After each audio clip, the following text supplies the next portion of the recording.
kiddos.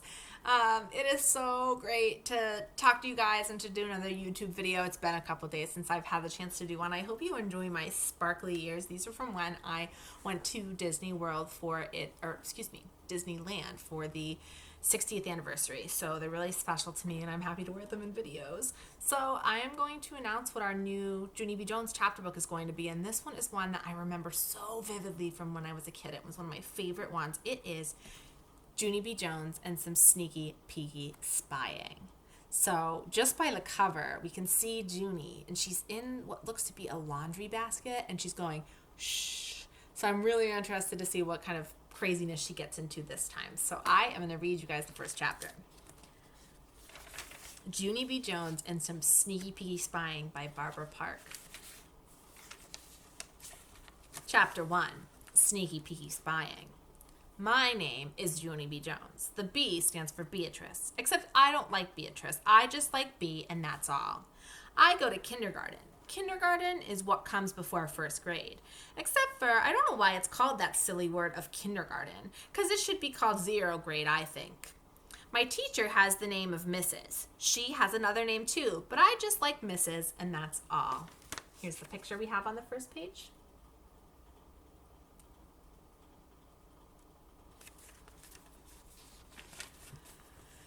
Mrs. has short brown hair and long skirts of wool, and she smiles a real lot. Except for sometimes when I'm noisy, she claps her loud hands at me.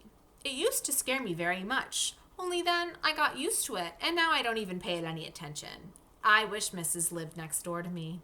Then me and her would be neighbors and bestest friends, and also I could spy on her. Spying is when you be very quiet, and you look at people through a peeky hole or a crack or something. I am a very good spyer. That's because I have sneaky feet, and my nose doesn't whistle when I breathe. Last Friday morning at Grandpa Miller's house, I hid it in the dirty clothes hamper. Then my grandpa came in the bathroom, and I lifted up the lid a teeny bit, and I peeked my eyes at him. And guess what?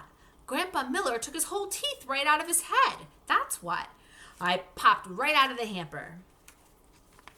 If you look closely, you can see Grandpa Miller holding his teeth. Hey, Grandpa, how did you do that crazy thing? I hollered. Then my grandpa screamed very loud, and he run out of the bathroom speedy quick. Grandpa Miller has high blood pressure, I think. Pretty soon, Mother hurried into the bathroom with angry feet. That's it, she yelled. No more spying. This is the last time I'm telling you. Do you hear me, Missy? Do you? Yes, I said, 'cause you're hollering right in my ear, that's why. Then Mother took me home, except for she kept on staying mad at me. Find something quiet to do, she said kind of growly. Your baby brother has to take his nap this morning.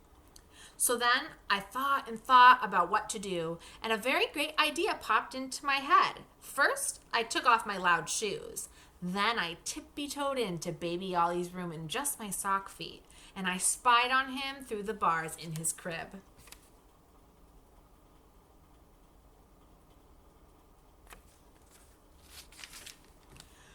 Because what could be quieter than sneaky peeky spying, of course? Only too bad for me, because that boring old baby just kept on sleeping and sleeping. And he wasn't being fun. So that's how come I accidentally blowed on his face. And I tickled his nose with a ribbon, and I shouted, "Wake up!" in his ear. And guess what? Ollie opened his eyes, that's what. Then he started crying very loud, and Mother run into his room. Only she didn't even see me, because I quick hid it in the closet. Lots of pictures this chapter.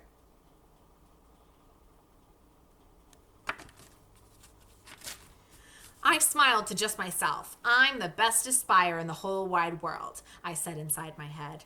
That's how come when I rode the bus to school that day, I did a little bit of bragging. I'm the bestest spyer in the whole world, I said to my bestest friend Grace. Then I took off my shoes, and I showed her my sneaky sock feet. See, I said, see how quiet they are? You can hardly even hear these guys. After that, I breathed in and out for her. And see, my nose doesn't whistle either, I said. That Grace smiled. I'm good at spying too, she said. I patted her. Yeah, only too bad, Grace. But you can't be as good as me, 'cause I said it first. That Grace did a mad breath at me. It is called a huffy, I think. I heard your nose whistle, Grace, I told her. Just then the bus got to school, and me and that Grace raced each other to the playground. Except for she beated me, only it didn't count, because I wasn't really racing. Then we played horses with my other bestest friend named Lucille. Only pretty soon the bell rang, and we all run to room 9 speedy quick.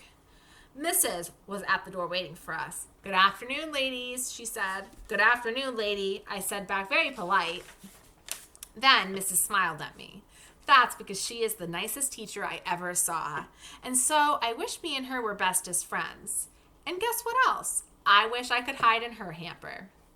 Oh my goodness, we are already into quite a bit of trouble so far, just with chapter 1 of our new book, Junie B. Jones and Some Sneaky Peeky Spying. So I'm really excited to read more to you guys, and stay tuned for some more chapters. Today is Friday, so I hope that you have an awesome weekend. Talk to you soon.